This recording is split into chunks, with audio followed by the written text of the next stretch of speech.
मेरी अम्मी और मामू की 9 साल से बातचीत नहीं थी, एक दूसरे को देखते भी नहीं थे।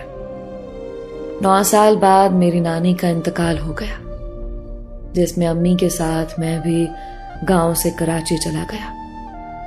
और नानी के इंतकाल में अम्मी और मामू की सुलह भी हो गई।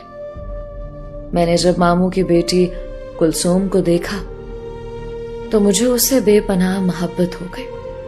ऐसे ही मोहब्बत करते मैंने अपनी अम्मा से उसका रिश्ता मांगने को बोला। मेरी अम्मी कुछ अरसे बाद मेरे मामू के घर रिश्ता लेकर चली गई और मेरा रिश्ता हो गया। मंगनी हुई और हमारा निकाह भी हुआ। हम दोनों बहुत खुश थे।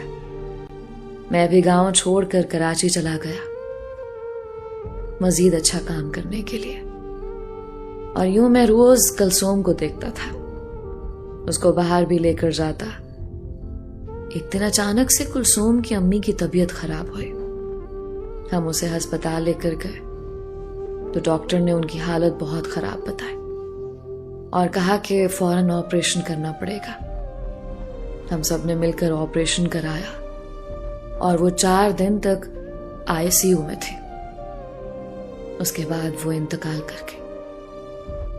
अब मैं भी कराची में बहुत तंग हो गया था, क्योंकि मुमानी तो रही नहीं थी।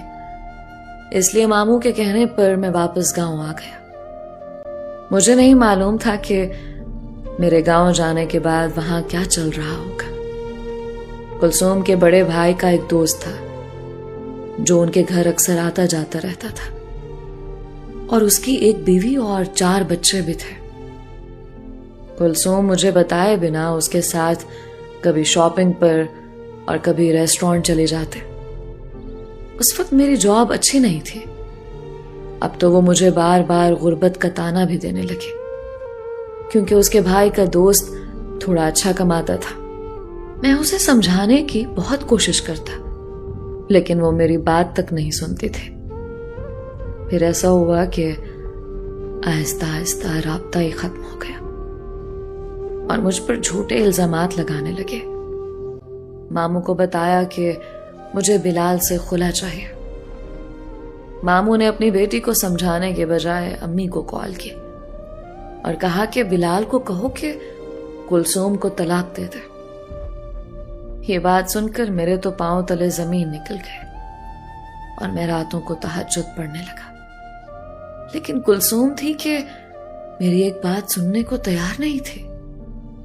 कुछ अरसा बाद जब मामू ने अम्मी और अब्बू पर दबाव और प्रेशर डाला तो मुझे अम्मी और अब्बू कहने लगे कि अब उसे तलाक दे दो, वरना हम दोनों जहर खाकर खुद को खत्म कर देंगे।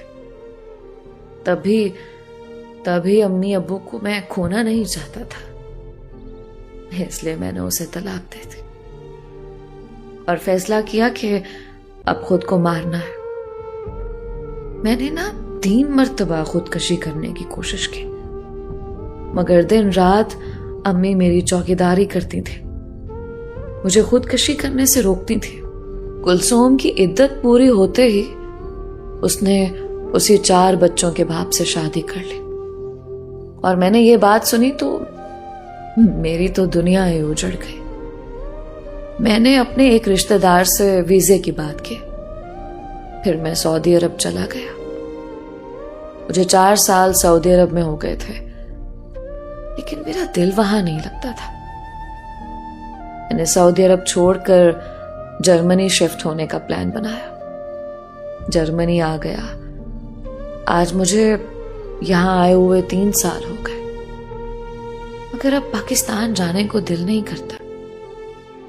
और अब सुनने में आया है कि कुलसूम भी दूसरे नन से बहुत परेशान है और अपनी गलती पर पछता रही है, मगर अब क्या फायदा। वो कहते हैं ना कि मकाफाते अमल जरूर होता है। मैं अपनी आंखों से देख रहा हूं उसकी हालत दिन ब दिन खराब होती जा रही है। एक बार तो उसने दिल का ऑपरेशन भी करवाया। पता है ये सब उसके साथ क्यों हो रहा है? क्योंकि ये मेरे दर्द और तकलीफ में निकलने वाले आंसुओं की सजा है। جو اسے مل رہی ہے، اس لیے اب وہ اپنی زندگی میں خوش نہیں ہے، کیونکہ اب اس کے شوہر کی وہ جاب بھی ختم ہو گئی، اور میں نے ان 7 سال کی پردیسی میں بہت دولت کما لیا، لیکن میں آج بھی خوش نہیں ہوں، اور بس انتظار ہے کہ کب اللہ کا بلاوا آئے گا۔ کہتے ہیں نا کہ پیسہ، دولت، یہ سب کمائی نا ہاتھ کا میل ہوتا ہے، کبھی ایک کے پاس تو پھر کبھی دوسرے کے پاس۔ میں چاہتا ہوں کہ میری زندگی کی کہانی سے آپ سب لوگ ضرور یہ سیکھیں کہ زندگی میں صرف پیسہ ہی سب کچھ نہیں ہوتا۔ اگر آپ اپنی محبت سے دھوکا کرتے ہیں نا تو زندگی آپ سے دغا کر جاتی ہے۔